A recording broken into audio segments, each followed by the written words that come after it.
Good morning everyone.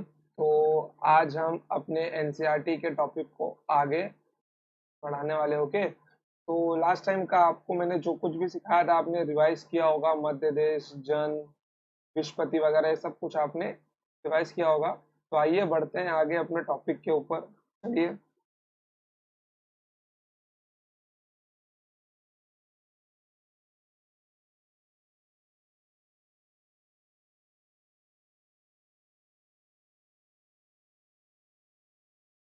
देखिए अब क्या हुआ। जब आपकी छठी से चौथी शताब्दी ईसा पूर्व चालू हुई, मतलब 6 to 4 बीसी के बीच में, वहां पे क्या हुआ, जो आपका एग्रीकल्चर था, जो आपका एग्रीकल्चर था मतलब जो खेती थी, वो क्या, वो बहुत समृद्ध हुई। मतलब क्या हुआ, खेती का विकास हुआ। अब अगर खेती का विकास होना आरंभ हुआ, जैसे कि सपोज आपके पास, आप अगर एक ऐसी जगह पे जहाँ पर कुछ भी नहीं है, तो आप क्या होगा, वहां पर आप वहां से जगह चेंज करते रहोगे, क्योंकि आपको कुछ मालूम नहीं है, तो आपको अपने खाने पीने की पूर्ति करने के लिए उस जगह को छोड़ना ही पड़ेगा। बस इन केस अगर वहां पे खेती का साधन वगैरह हो, अगर खेती वहां पे सरप्लस हुई, खेती का समृद्ध हुआ, खेती का विकास हुआ, तो वहां पे क्या होता है, वहां पे लोगों का परमानेंट सेटलमेंट होना शुरू होता है, अर्थात स्थायी आवास होना शुरू होता है। लोग वहां पर रुकना शुरू करते हैं। और ये सब कहाँ हुआ है आपका, ये सब आपका हुआ है रिवर साइड पर। ओके, कहाँ पर हुआ है ये सब आपका, ये सब आपका हुआ है रिवर साइड पर। समझ गए? ओके, चलिए, तो आइए देखिए यहाँ पर, जब लोगों का स्थायी आवास आरंभ हुआ, जब लोगों का स्थायी आवास आरंभ हुआ, अब अगर जब कोई कहीं पर रुकता है, जब कोई कहीं पर रुकता है, तो उसको कहीं ना कहीं आने जाने की जरूरत तो पड़ती है। ओके, तो उसके बाद किसका निर्माण हुआ, उसके बाद आपका निर्माण हुआ जनपदों का। किसका हुआ? जनपद का निर्माण हुआ। अब जनपद क्या होता है मेरा, अब मेरा जनपद क्या होता है बताइए। जनपद मेरा क्या होता है?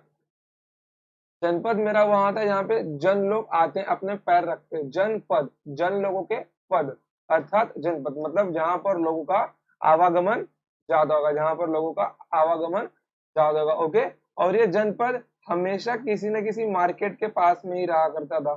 ओके, किसी न किसी मार्केट के पास में ही रहा रहा करता था ये जनपद। ओके, चलिए आगे बढ़ते हैं।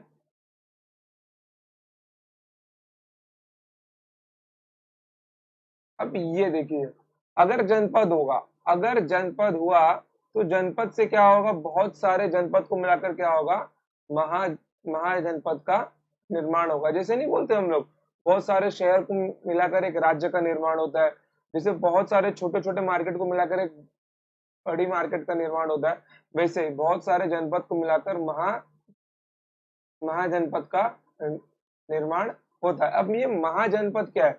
Political geographical unit. ओके, राजनीतिक भौगोलिक इकाई है एक महाजनपद। ओके, महाजनपद क्या है? एक राजनीतिक भौगोलिक इकाई है। जैसे कि अगर मैं आपको बोलूं, एग्जांपल दूं, अगर आज के टाइम से इसको रिलेट करके, तो आप सबको मालूम है दिल्ली क्या है। दिल्ली क्या है आपकी? दिल्ली आपकी राजनीतिक भौगोलिक इकाई है। बोलते हैं ना कि केंद्र आपकी दिल्ली में बसी हुई है, केंद्र आपकी दिल्ली में बसी हुई है, जबकि दिल्ली का साइज तो यूपी से भी छोटा है। दिल्ली का साइज तो यूपी से भी छोटा है, लेकिन क्या है आपका, बोला जाता है कि केंद्र आपका दिल्ली में बसा हुआ है। तो उसी प्रकार ये था महाजनपद, मतलब जहाँ पे सेंटर था इनका। ओके, महाजनपद। ओके, अब ये देखो, अब ये जो आपका जोग्राफिकल पॉलिटिकल यूनिट है, यहाँ पे क्या लिखा है, यहाँ पे लिखा है रूल बाय पावरफुल रूलर और लीडर। महान शासक द्वारा ये जगह शासित की जाती थी, मतलब शक्तिशाली राजाओं द्वारा शासित किया जाता था। अब यहाँ पे जो वर्ड लिखा है आपका पावरफुल, इसका मतलब क्या है? ये जो वर्ड यहाँ पे लिखा हुआ है पावरफुल, इस पावरफुल वर्ड का मतलब क्या, मतलब कि कोई भी दूसरा देश यहाँ पर हमला करने के पहले 100 बार सोचा था। मतलब ये पूर्ण रूप से क्या था, सुरक्षित था। जब भी आपको पावरफुल चीज का याद आएगा, जब भी आपको पावरफुल चीज का याद आएगा, तो वहां पे सबसे पहले जो मेन चीज दिमाग में आती है वो क्या आती है? Safety and security. क्या आती है? सेफ्टी एंड सिक्योरिटी आती है। ओके, कि अगर मैं वहां पे रहूंगा या रहूंगी, तो क्या वहां पे मुझे सेफ्टी मिलेगी और सिक्योरिटी मिलेगी। ओके, सेफ्टी और सिक्योरिटी अगर मिलती है तो वहां के लोगों का क्या होता है, वहां के लोगों को आता है समृद्धि, प्रॉस्पेरिटी होती है, वहां के लोग क्या होता है, समृद्ध होता है वहां का जगह। समझ गए। किसी जगह पर जैसे देख लो, आपको मालूम है आज के टाइम पे देश अपना विकास कर रहा है, क्यों? क्योंकि अपने देश में बहुत सालों से आतंकवादी हमले नहीं हुए। देश में केवल जो छोटे मोटे दंगे हो गए, क्यों? क्योंकि हमारा जो लीडर है वो बहुत पावरफुल है। कौन? हमारा पीएम नरेंद्र मोदी। ओके, तो पावरफुल लीडर इंपॉर्टेंट होता है कि सामने वाला देश कैसा हमला उसके बारे में सोच रहा है, यहाँ पर हमला होने के पहले उसको निपटा दिया जाता है। ओके, चलिए, तो ये आप लोग समझ गए होंगे कि पावरफुल वर्ड का मतलब क्या है, जहां पर लोगों को क्या आएगा, सेफ्टी और सिक्योरिटी आएगा। अब देखो, अब यहाँ से आपका क्या होगा, अब यहाँ से आपका इकोनॉमी यहाँ से इंट्रोड्यूस होगा उस जगह की। जब वो, अब उसके बाद क्या हुआ, अब उसके बाद जब लोगों को सेफ्टी और सिक्योरिटी मिल गई तो वो लोग हस्त हस्तकला के विशेषज्ञ बन गए। मतलब जो हाथ की चीजें बनाई जाती थी उसके अंदर वो लोग ने पारंगत हासिल कर ली। अब जब वो हस्तकला के विशेषज्ञ बन गए, आप सबको मालूम है आज के समय भी हाथों से बनी हुई चीजों का दाम मशीन से बनी हुई चीजों के दाम से ज्यादा महंगा होता है। जब उनके पास ये आया तो उनके पास एक इकोनॉमी है, क्या आ गई, उनके पास एक इकोनॉमी आ गई। अब जब उनके पास एक इकोनॉमी आई, जब उनके पास एक इकोनॉमी आई तो उनका क्या हुआ, उनका विकास हुआ, उनकी इकोनॉमी के साथ में उनकी अर्थव्यवस्था के साथ में क्या हुआ, उनका विकास हुआ। ओके, उनके साथ में उनकी अर्थव्यवस्था का क्या हुआ, विकास हुआ। अब ये देखो, जब इकोनॉमी आई तो मार्केट चाहिए ना। अब मार्केट कब आता है बताइए, अब मार्केट कब आता है, जब लोगों के पास पैसा होगा, जब लोग बाहर जाएंगे, कुछ पैसा अपना खर्चा करेंगे और कुछ सामान लेके आएंगे। जब पैसा होगा तभी तो बाहर जाएंगे ना, नहीं तो मार्केट खोल के मतलब क्या है। लोग मार्केट भी वहां खोलते हैं जहां के लोगों के पास धन हो। ओके, जैसे देख लो, कोई अगर मेडिकल शॉप है, वो उसी जगह पे खुलती है जहाँ पे लोगों का आवागमन ज्यादा है।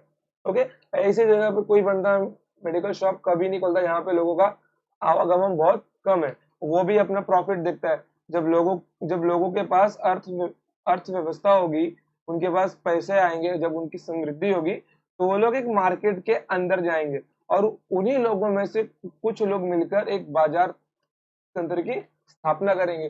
जब बाजार जब बाजार की स्थापना होगी तो, और जब बाजार विकसित होगा, ओके, और जब बाजार विकसित होगा उससे क्या होगा, लोगों के पास इनकम आना शुरू होगी तो लोग सामान लेना शुरू करेंगे, लोग सामान लेना शुरू करेंगे। तो इससे आप लोग क्या समझ में आया कि उस वक्त लोगों के पास भी धन हुआ करते थे, तभी तो बड़े बड़े बाजार खोले गए थे। ओके, चलिए, अब इसके बाद क्या हुआ, जब लोगों के पास अच्छा खासा धन हुआ, समय हुआ, तो उसके बाद क्या हुआ, साहित्य का विकास हुआ। क्या हुआ, साहित्य का विकास हुआ। जब साहित्य का विकास हुआ तो एक नई लिपि की खोज हुई जिसको बोला जाता है ब्राह्मी लिपि। किसकी लिपि की खोज हुई, ब्राह्मी लिपि की खोज हुई। जब ब्राह्मी लिपि की खोज हुई तो ज्ञान का विकास हुआ। अगर मैं इन शॉर्ट बोलूं, इन दोनों से क्या हुआ, इन दोनों से इन शॉर्ट ज्ञान का विकास हुआ। ओके, इन दोनों से क्या हुआ, इन दोनों से ज्ञान का विकास हुआ। ओके,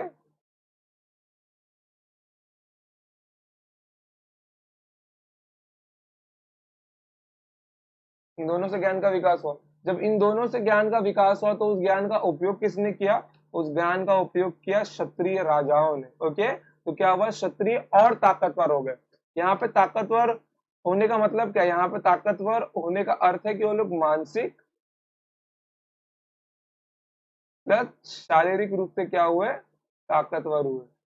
समझ गए, मानसिक प्लस शारीरिक रूप से क्या हो गए, वो लोग ताकतवर हो गए। ओके, फिर उसके बाद क्या हो, जब क्षत्रिय ताकतवर हो गए तो उनके बाद बुद्ध और जैन लोगों का उद्भव हुआ। किसका हुआ, बुद्ध और जैन लोगों का उद्भव हुआ। अब यहाँ पे देखो, ऐसा भी माना जाता है कि जो गौतम बुद्ध का अवतार था, जो गौतम बुद्ध थे वो स्वयं भगवान विष्णु के अवतार थे। ओके, तो बुद्ध और जैनिज्म का यहाँ पर उद्भव हुआ, जो कि हिंदू धर्म में से ही निकले हुए हैं। तो इसके बाद क्या हुआ, इसके बाद एक नया एरा, मतलब एक नया युग आरंभ हुआ, ऐसा हम लोग बोल सकते हैं। अब देखो यहाँ पे, अब यहाँ पे मैंने जो भी चीजें आपको बताई है, अब आप लोग बोलोगे सर आपने डीप में तो कुछ नहीं बताया। देखो यहाँ पे ना, डीप में बताऊंगा, लेकिन टाइम आने पर जब मैं आपको प्रॉपर हिस्ट्री सिखाऊंगा। ये मैं सिर्फ आपको अभी क्या सिखा रहा हूँ मालूम, ये सिर्फ मैं आपको अभी क्या सिखा रहा हूँ मालूम है कि एनसीईआरटी को ना पढ़ा कैसे जाता है, एनसीईआरटी को देखा कैसे जाता है, कि जो आर्यन आए थे उन्होंने क्या क्या किया, कैसे किया, वो लोग मध्य देश में ही क्यों बसे, वहां पे उन लोग के जो जो महा महाजनपद वगैरह थे, ओके, वो कहाँ थे, कौन से थे। जैसे देखिए मैं अगर आपको यहाँ पे दिखाता हूँ जनपदों के बारे में, मैं दिखाता हूँ आपको।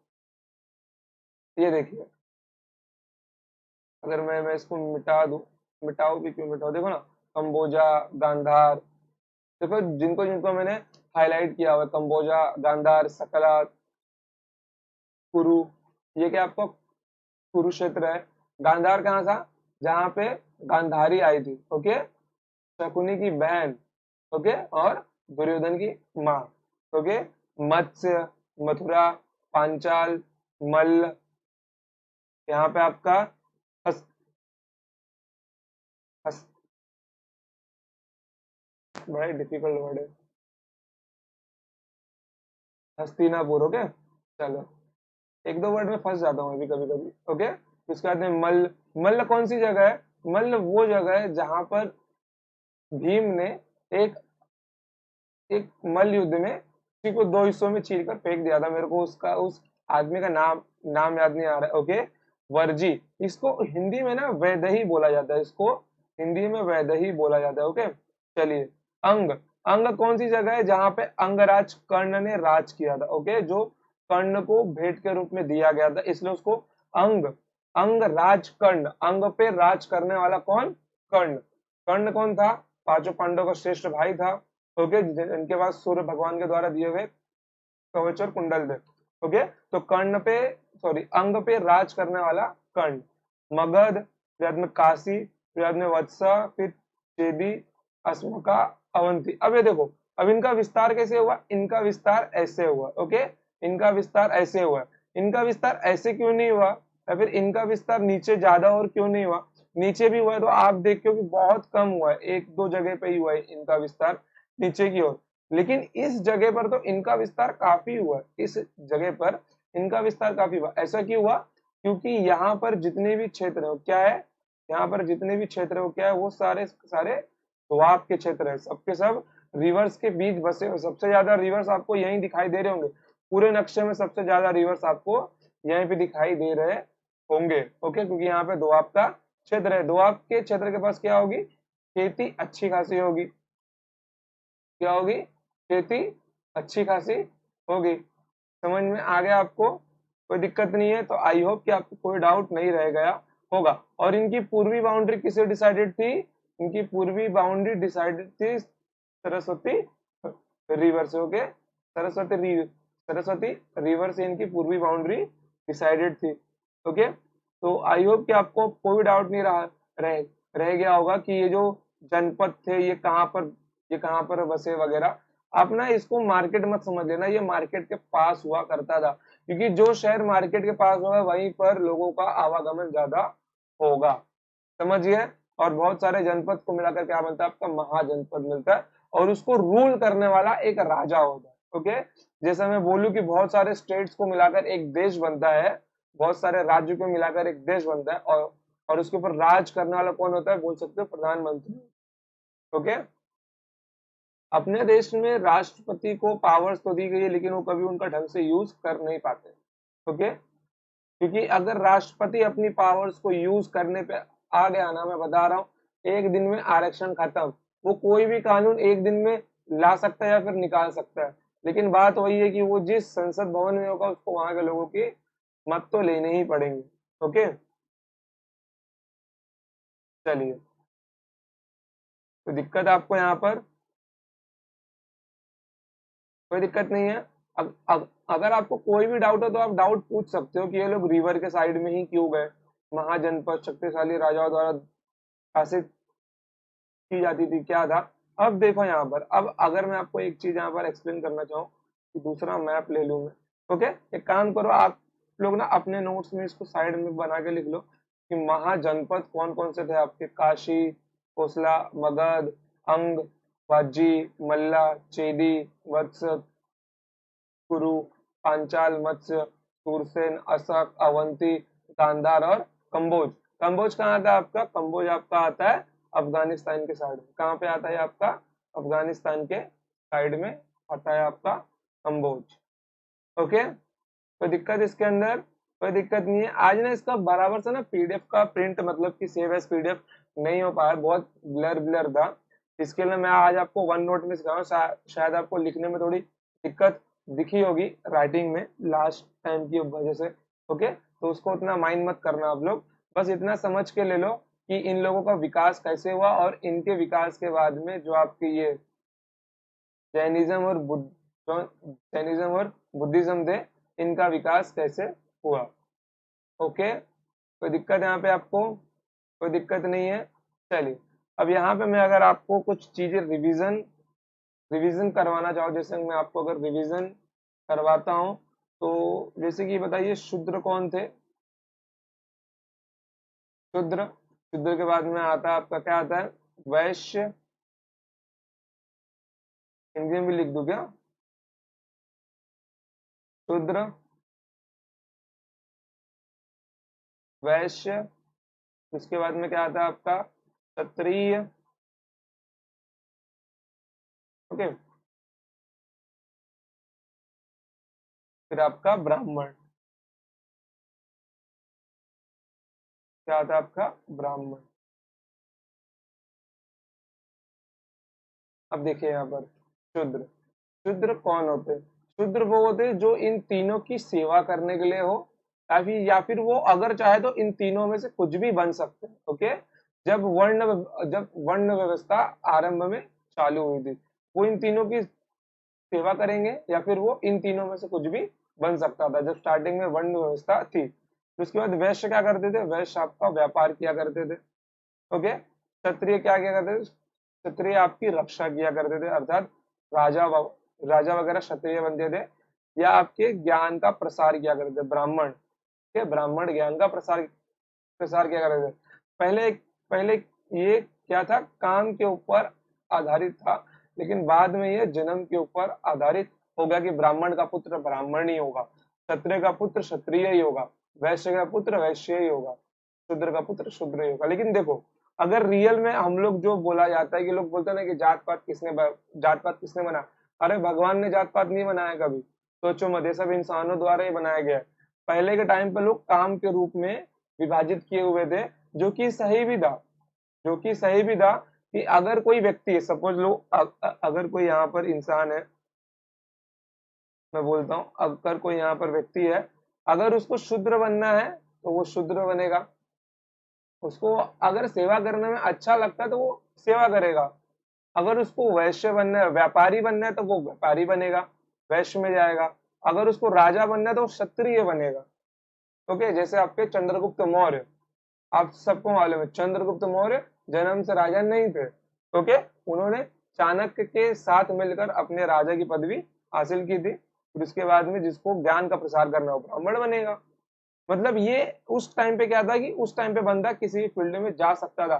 देखो आज के टाइम पे भी ना कोई भी बंदा किसी भी फील्ड में जा सकता है, लेकिन आज के टाइम पे बोलते हैं ना कि ब्राह्मण का बेटा ब्राह्मण है, रियल में वो ब्राह्मण नहीं है। मतलब कि अगर मैं बोलूं कि कोई ब्राह्मण है और वो किसी कंपनी में काम कर रहा है, वो किसी कंपनी में काम कर रहा है, तो वो मजदूर हुआ। वो रियल में काउंट होगा शूद्र के अंदर। किसके अंदर काउंट होगा? वो शूद्र के अंदर काउंट होगा रियल में। समझ गए? अगर बात अगर बात करूँ, कोई अगर डॉक्टर है तो वो भी शूद्र में ही काउंट होगा। शूद्र क्या होता है? शूद्र होता है सेवा करने वाला। शूद्र कौन होता है? सेवा करने वाला। चाहे आपका वो आईएएस हो, आईपीएस हो, कोई भी पोस्ट हो, वो सारे के सारे परोक्ष रूप से, प्रत्यक्ष नहीं, परोक्ष मतलब जो दिखाई नहीं देता, उस रूप से देखा जाए तो वो सबके सब शूद्र में ही काउंट होगा। जितनी पुलिस फोर्स है सबकी सब शूद्र में आएंगे। अब इसको नीचा मत समझ लेना कि आप लोग शूद्र शब्द को नीचा समझोगे। वो सब मानसिक सोच बनाएगी। जैसे कि अगर मैं आपको एग्जांपल दूं, अगर कोई व्यक्ति आपको तमिल में आकर अगर गाली देता है तो आप लोग उसको कुछ रिएक्शन नहीं दोगे। क्यों? क्योंकि आपको समझ में नहीं आएगा।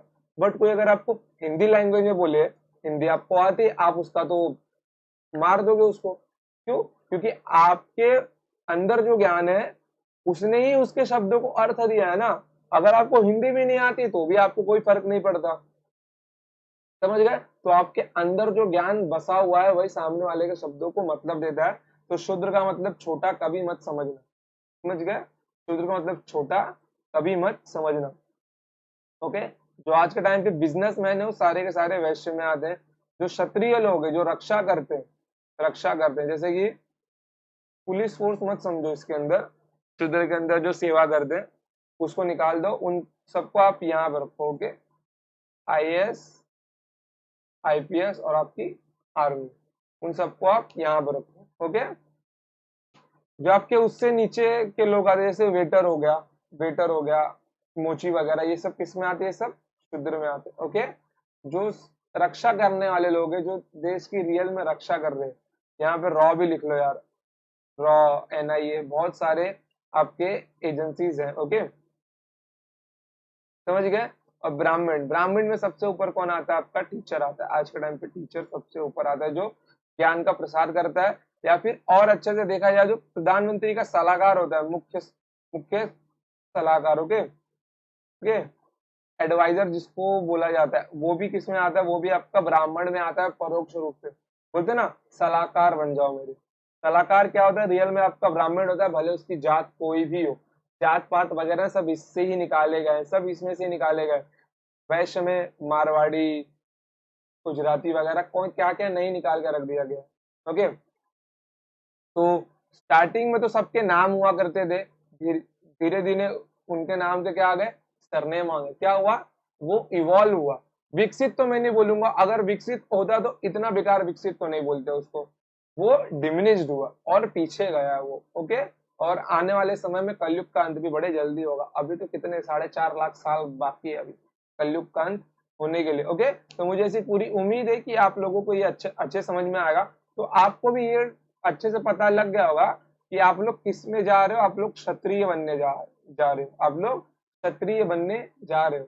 ये क्या होता है, अगर आप लोग में से कोई ब्राह्मण, जन्म के हिसाब से मैं बोल रहा हूँ, अगर आप में से कोई मानता है कि वो ब्राह्मण है तो वो क्षत्रिय बनने की तैयारी कर रहा है, इन शॉर्ट अगर देखा जाए तो, समझ गए। तो वो क्षत्रिय बनने की तैयारी कर रहा है। परोक्ष रूप से कोई भी जन्म से ब्राह्मण, क्षत्रिय, वैश्य, शूद्र नहीं होता। वो उसके कर्म आधारित करते हैं कि वो किस चीज में आएगा। वो उसके कर्म आधारित करते हैं कि वो किस चीज में आएगा। समझ गए आप लोग। अब किसी को डाउट होगा सर डॉक्टर किस में आएगा, डॉक्टर आपका शूद्र में आएगा। ओके, डॉक्टर आपका शूद्र में आएगा। वो लोगों की रक्षा करता है, लेकिन उसका धर्म होता है लोगों की सेवा करना। ये उसका असली धर्म होता है, लोगों की सेवा करना। समझ गए। ओके बच्चों, अगर कोई भी डाउट हो लेक्चर से रिलेटेड तो सीधा कमेंट सेक्शन में पूछ लेना। ओके, कोई भी डाउट हो, कुछ भी डाउट हो सीधा लेक्चर में पूछ लेना, सर ये ऐसा क्यों है, थोड़ा इसके बारे में बताइए मुझको। ओके। और मैं बहुत ही जल्दी ना इसके ऊपर एक क्वेश्चन का सीरीज भी लेकर आऊंगा, जिसके अंदर मैं आपसे मिनिमम 20 से 25 क्वेश्चन पूछने वाला हूँ। ओके, तो उसके आंसर भी आप लोग तैयार रखना। ओके, जिसका सही मिला होगा, देखो 15 क्वेश्चन पूछूंगा, 15 से 20 क्वेश्चन। कितने मार्क्स मिले आपको, आप वो स्टार्टिंग में क्वेश्चन के आंसर नहीं, क्वेश्चन रीड करने वाला हूँ, आप सब आंसर अपने नोटबुक में लिखना। और कितने आंसर मिले सीरियसली सीरियसली बताना कमेंट सेक्शन में। ओके, क्योंकि उससे आपको भी मालूम पड़ जाएगा कि आप लोग रिवाइज कर रहे हो कि रिवाइज नहीं कर रहे हो। ओके, तो मुझे ऐसी पूरी उम्मीद है कि अभी तो आपको समझ में आ गया होगा कि आपको अपनी एनसीईआरटी कैसे पढ़नी है, आपको अपनी एनसीईआरटी कैसे पढ़नी है। ओके, क्योंकि एनसीईआरटी पढ़ने का जो तरीका है उसमें क्या होता है, आपको history plus geography plus economics, इन तीनों को तो स्टार्टिंग में आपको साथ में ही देखना पड़ता है, क्योंकि इन तीनों के बिना जीवन संभव ही नहीं है। खास करके इन दोनों के बिना, इन दोनों के बिना तो जीवन संभव ही नहीं है, जीवन का विकास ही नहीं होगा। भूगोल के बिना जीवन संभव नहीं है, और इकोनॉमिक्स के बिना जीवन का विकास संभव नहीं है, और इन दोनों के बिना इतिहास बन ही नहीं सकता। ओके, इतिहास बनने के लिए इन दोनों का आधार होना बहुत ज्यादा जरूरी है।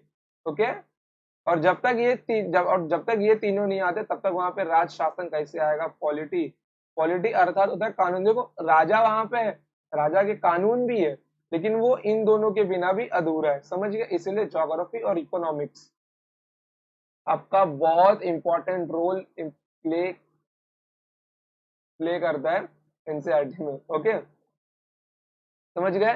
तो आपको आपकी एनसीईआरटी पढ़नी कैसे ये आपको समझ में आ गई होगी। देखो इस साल ना आपके नक्शे में से सवाल पूछ लिए गए थे, इस साल ना आपके नक्शे में से सवाल पूछ लिए गए थे, नक्शे में से कोई सोचा हो कि कभी सवाल बन सकते, नहीं, आपको एक एक चीज बिटवीन द लाइंस, और ये नोट्स मैंने जो आपको जहाँ पे बना के दिखाया ना, ऐसे ही नोट्स आपको बनाने, ऐसे ही नोट्स आपको बनाने। इससे क्या होगा, आप लोग बहुत जल्दी सब कुछ पढ़ लोगे और आपको सब कुछ लिखने की जरूरत नहीं पड़ेगी। इसको बोलते हैं ऐसे टाइप के नोट्स को बोला जाता है LWMI नोट्स। क्या बोलते हैं? LWMI नोट्स, मतलब लेस वर्ड